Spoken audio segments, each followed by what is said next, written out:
તો મહત્વપૂર્ણ સમાચાર દાહોદથી લીમખેડામાં TV9ના ધારદાર અહેવાલની થઈ છે અસર। તીર્થ ઇન્ટરનેશનલ સ્કૂલે વિદ્યાર્થીના ડોક્યુમેન્ટ વાલીને સોંપ્યા છે।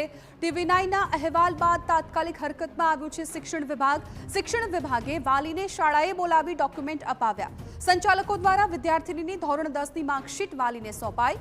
સ્કૂલ લિવિંગ સર્ટિફિકેટ અને અન્ય જરૂરી ડોક્યુમેન્ટ્સ પણ આપવામાં આવ્યા। શાળાએ રોકી રાખ્યા હતા વિદ્યાર્થીના પરિણામ અને LC, જે હવે TV9ના અહેવાલ બાદ સોંપી દીધા છે।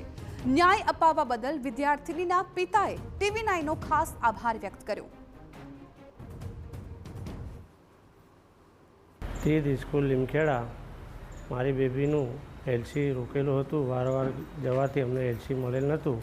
ત્યાંથી અમે TV9 મીડિયાના સમાચાર ચલાવવાથી એ સમાચાર પ્રસિદ્ધ કરવાથી અમારી બેબીનું શિક્ષણ અધિકારી આવી અને સમાધાન કરી અમારું LC TV9 વાળાએ મેળવી આવેલ છે। TV9નો હું ખૂબ ખૂબ આભાર વ્યક્ત કરું છું।